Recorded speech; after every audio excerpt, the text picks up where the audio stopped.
Okay, everyone, welcome to episode 2 of the Secure Lending Incorporated podcast. Mehedi, as always, my guest, or the leader. I'm not really sure. Maybe you're the one hosting. I'm not really sure. How's it going? Good week? Good. Yeah? Yep. Yeah. Great. Exciting week, yeah. Definitely made a lot of headway this week, and we're looking forward to bringing you this podcast. Probably going to be a little bit shorter this time around. No, not a little bit over last time. That's okay. Yeah. So I'm going to get right into it. So Mehedi, this is kind of, for me, and for people I know, just our generation in general, how would you personally plan for financial and economic emergencies? What do you define that question a little more? So, whether, you only have like $3,000 to your name, and let's say you get like fired from your job, or a medical emergency happens, or we're possibly entering a recession, or it depends on who's defining it. Some economists already think we're in a recession. How would you personally plan for it, even if you knew it wasn't going to happen? Just having a plan in place. Okay. So let me ask you a different way. I think the answer is you know the answer, right? I think so, yeah. What do you think the answer is? So, for me, how I've done it is putting my money in a money market, and then wanting to transfer that over. I have some of the S&P, I have some index funds, but transferring the majority of it over to the S&P once I reach, 10K in the money market. Investing in a little bit in Bitcoin. I have almost about 0.23 Bitcoin right now. That's how I personally plan. And I set aside about $300 a month for savings. That's a way. But I believe the different philosophy. I don't believe in the market as much as some people. Sure. I believe in real estate. Okay. Yeah. I wouldn't get a single family house. I would get a duplex, triplex, fourplex. I would live in one and rent out the other three. And if I get fired from my job, if I have medical issues, I can't work, or if I got no income coming in, I got if I live in a fourplex, I got 3 other people paying my mortgage, and I'm making a cash flow. If I can duplicate that over and over again, I'm living off of other people's money.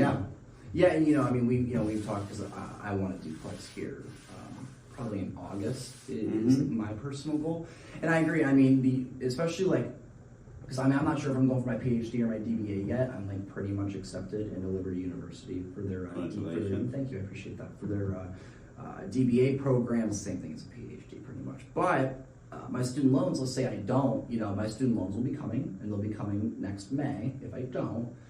And, that would be so beneficial for someone like me, with really high rent, getting that, $1,000 eliminated a month.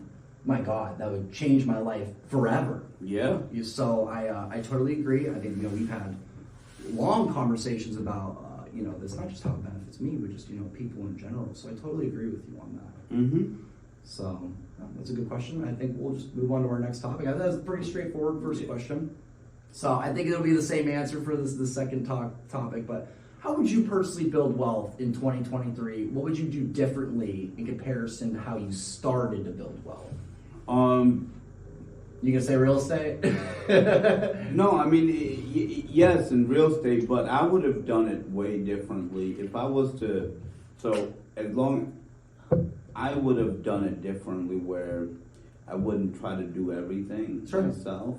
I think that at one point I owned a lot of properties, and I became miserable, and I failed. I gave up properties, free and clear properties. I ended up putting it back into the Cuyahoga County in Ohio has where you could just give the little property back to the county. Well, I went towards my towards the end of my downfall of my real estate investment goal. At one point I was doing so much service work on the property that it just became overwhelmingly stressful. And because I'm self-made, self-taught, taught, Sure. I didn't know any better. Yeah, of course. At a young age, I was like 22, 23 at that time, or 24, I'm not sure how old I was. Yeah. But I definitely would have put a property management team in order. I was trying to do everything, rental to fixing to, it just became overwhelming. When you have 25, 30, 50, 100 doors, and you're getting phone calls every 20 minutes, 30 minutes, an hour, and 3 o'clock in the morning you get a phone call, husband and wife got into an argument and the window's busted, right? You gotta be there immediately. You got to be there immediately. State of Ohio is a tenant right state, and you can't just evict someone off the top. You got to go through the process, and even for non-payment. So I've definitely now I have a team in place. Here's the service guy. Here's a rental person. Here's the lease agreements. Here's the eviction court. You got to have those things. When you're trying to scale up, you got to have a team. You make a little less money because everybody else has got to get paid, but then your sanity is there. You know, it's you ever watch Better Call Saul? No. No. Yeah, I heard about that. Yeah, really good show. It's almost it's the way you're saying it is so funny because he cracks this like class action in the first season against this retirement home, and it's just him and his brother. They like finally partner up. The brother was like the head of this major law firm, and that law firm is like his rival pretty much because the brother isn't there anymore, and then they like shut him out of the law firm. So they like crack this case, but it became such a big case that they couldn't handle it on their own. Like they had to give it to that law firm because they were so powerful. They had a huge team, so it just kind of makes me like think of something like that. But you can't handle everything on your own. You know what I mean? Especially like when you want to build wealth in the real estate market. So that's just really, really funny you say that. It just made me think about it because I've been watching it. So. Different concept. Oh, for sure. In a way of meaning, essentially, that movie.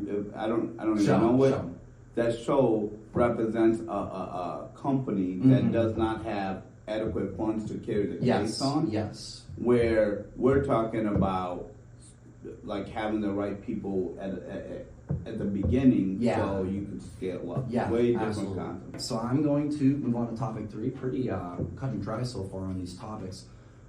What is your home buying advice for Generation Z? What should they do before buying a home? Should they, really research their options, or should they just kind of get into it, trust the loan officers over themselves, trust the real estate agents? What would be your advice? Everybody below the age of 26, fresh out of college.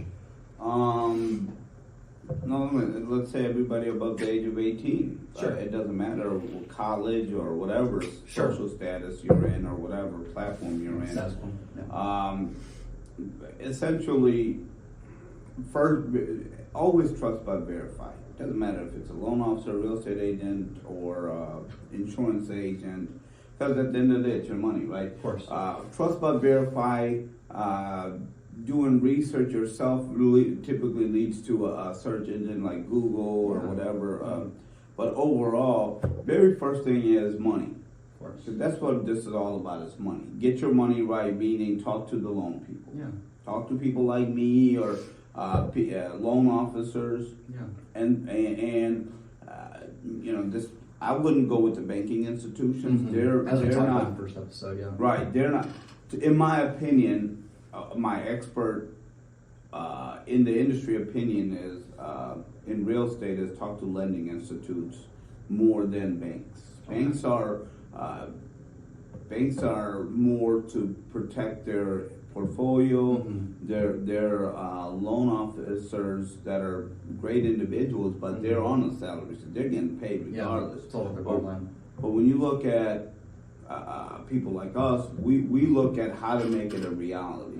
We practice lending for everybody, where banks practice lending for selected few. Yes, absolutely. Though that's not what their motto is, that's not what they'll say with their They won't market that ethics. way. Their Definitely won't. Banking made simple. They'll have that little disclaimer at the bottom and that real fine, like 6-point font that you can't read. It's not 6 point. What's the font? It's usually 10 to 12. 10 to 10.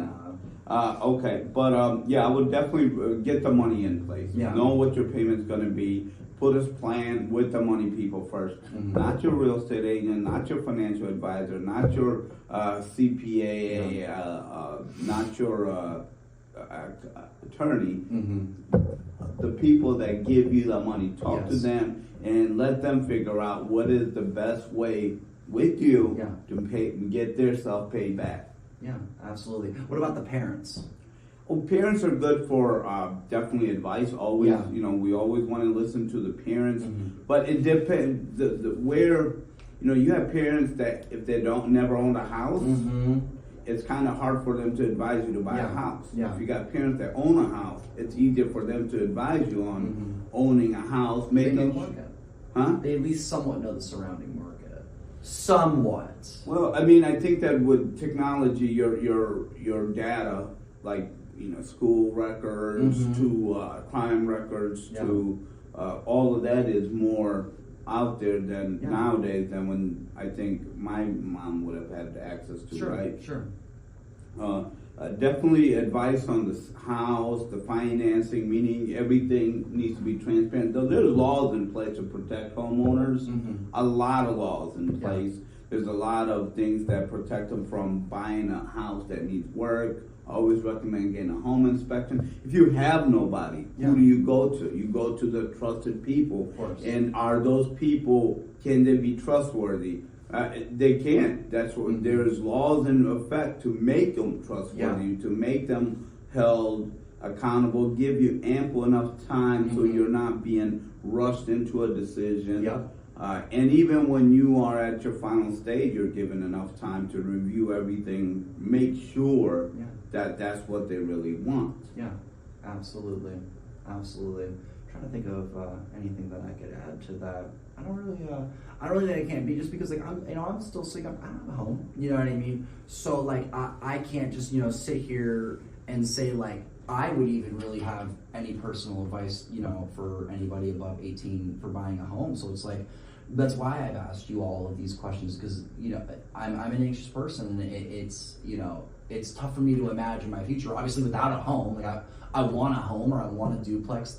You call it a triplex, a quadplex, which is still somewhat new definitions for me. That's actually it's crazy to think that you can literally, like you said, eliminate. Buy a house with no money down. Right. That's why we push that program, because it's a good program for people who really haven't had the great start on their credit, and obviously the minimum purchase is pretty agreeable too. And I mean, we're in a really good market. I think Cleveland is definitely in the top 10 for market prices in the United States. I mean, that was a big reason I moved here, because like the rental prices here are so much better than the other big cities, even like Pittsburgh. And Pittsburgh was known for, but they were known for many years to have a lot of cheap rentals, but a lot of the surrounding cities become dilapidated, collapsing bridges, and they've driven up rental and home prices for some reason. It's actually kind of weird.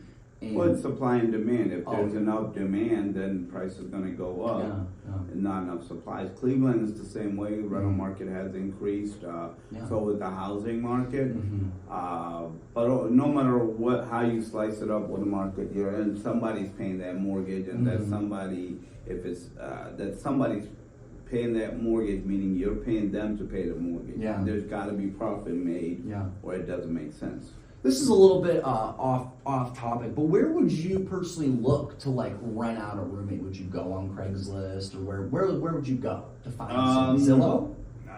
Zillow doesn't do the roommate platform. I think that Room for Rent. I mean, social media platforms. Okay. You could really look at their social life and see if that's compatible to yours, because it does make a big difference on who you choose to share your home with.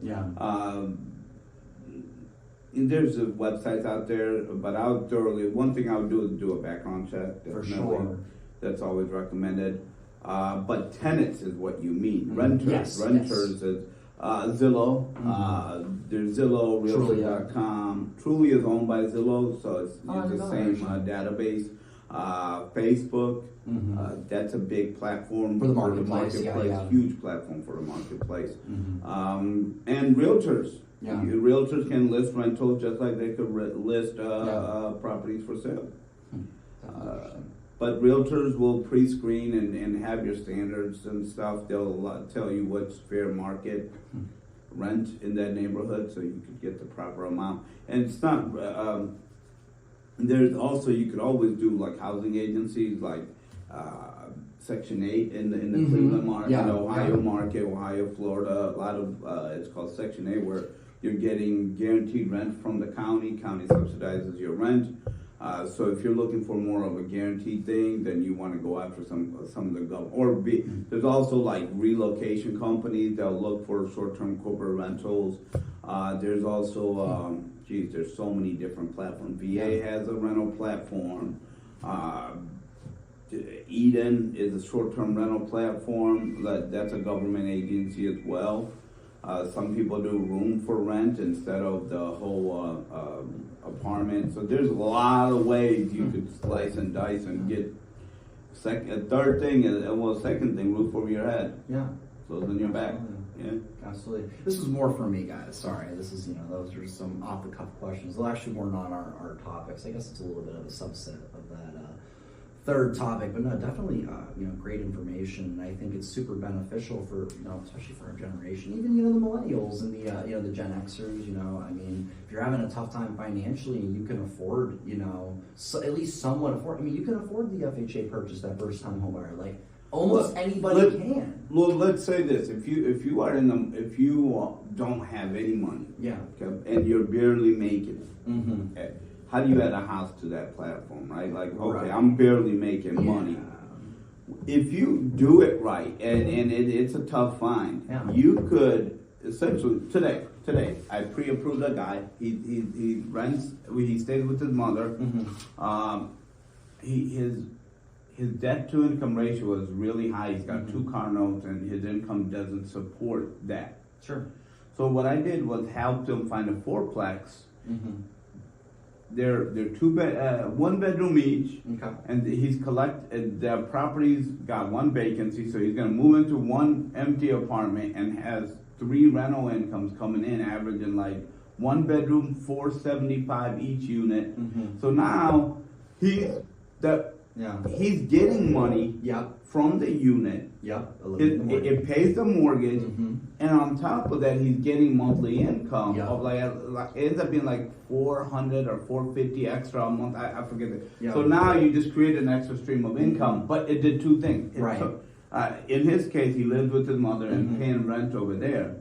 He's eliminating that, so that's a positive. That stays in your pocket. So instead of making more money, he's saving more money by. But in turn, making more money, and then turn around making more money from the additional $450 or whatever coming in. So now, instead of negative $500, he did an upswing of $900 a month. Oh, okay, But $900 a month plus that's 15. Plus he's gaining equity by paying down the mortgage every month, and the house value within the 10-year average, you're going to appreciate value.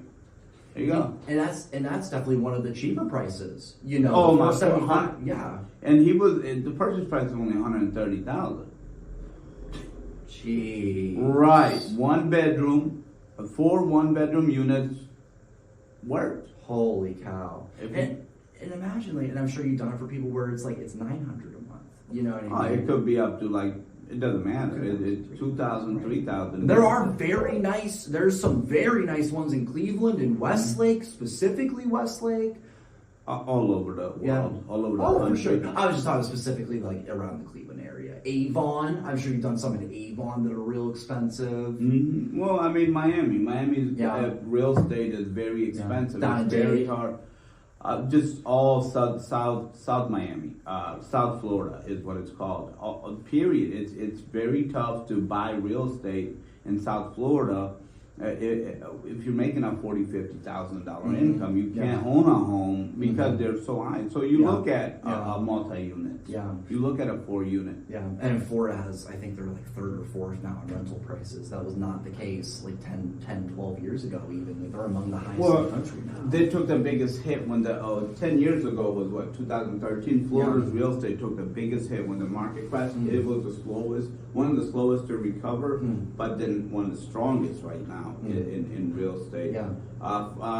California's got, man, the prices are so ridiculously high in California. It is very hard to buy a single family house with somebody making $70,000, $80,000. Yeah. It's unrealistic. Yeah. But when you look at my philosophy of doing a duplex or fourplex, you'll spend $800,000 on a house, but you got 3 rental incomes coming in, and if they're averaging $1,100-$1,200 a month, that offsets the gap that you need to create an income. Imagine 10 years down the line, I mean, you're pretty much halfway to your retirement at that point. I mean, I've seen, multiple sources that say you need typically between 1.3 to 1.7 to retire in this country. It depends where you live, obviously. What do you mean by that? Just like 1.3 million to retire.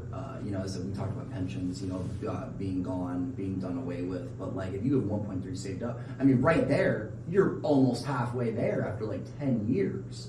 So it's just like, that's why it's so beneficial to do those tries and those quadplexes. So, all right, so that was great. That was a great topic. I'm gonna switch to our last topic, and this is definitely one of my favorites that I came up with. How have you personally adjusted to the digital age? Obviously, I play a role in that, but other people play a role in that as well. What do you mean? For marketing, typically. For marketing your services, how have you adjusted from traditional marketing, which was pretty much the way of life until about 2006 when Twitter started coming and Facebook started coming? MySpace originally. Oh yeah, when was MySpace started? 2003? I'm not sure, but MySpace was a huge platform back then. And for real estate. Period. I mean, people, social media. Are you essentially talking about social media or digital? Period. With this finger, with my 2 thumbs, I have access to the world. Palm of your hands. Shout out. There's a world at your palm. So it's I am an introvert. Yeah. Naturally an introvert, so it's very hard for me to do these or the stay engaged. Yeah. But far as just building your brand, it is definitely I mean, you got access to the world at your fingertips, so it's easier to break out. It's a powerful tool. Yeah. It's got to be utilized right. Yeah, it's funny because I always, I'm like pretty heavy into TikTok, especially I have to be, obviously, just social media pretty much being my major. And you see all of these like musicians that never would have had a chance, even like when Twitter and Facebook, even Vine was really big, like, Vine broke out, like, some musicians, but TikTok was really broken out. So many talented, like, I know we're like veering off a little bit. Do you know Lil Nas, the cowboy kind of guy? He was the first TikTok artist to blow up, and now he's one of the biggest artists in the world. And it's really the same thing for really any industry. Yeah, you stand out. He's the biggest artist in the world. He's like 17 times platinum. Is he? Yeah, not like on his albums, but singles wise, yeah. He's one of the biggest artists out there. It takes away all the middle people that has like artist or even any type of art, and you could make anything an art. Even a chef is an art. Yeah, absolutely. I feel like I'm an artist. I'm Picasso at mortgages. Yeah. It takes away. It gives you direct access to the people and your network or your audience. It gives you direct access to your audience. Absolutely. And powerful. It's powerful. And the great thing too, I think, about social, I mean, there's a lot of negatives with social media. I think like kind of like mental health, we won't like touch on that, but like a lot of the very positive things that come from social media is we can do all of that, all of the advertising we could still stick a billboard right out there. We could do it right in downtown Cleveland, right next to one of our competitors who will not be named, and they literally, someone will still see our sign. And it's like, oh, we could do that, but we could also do social media. Whereas back in the day, that's really all you could do other than like mailers and flyers and all the direct marketing that came with it. You know what I mean? Radio and whatnot, but yeah.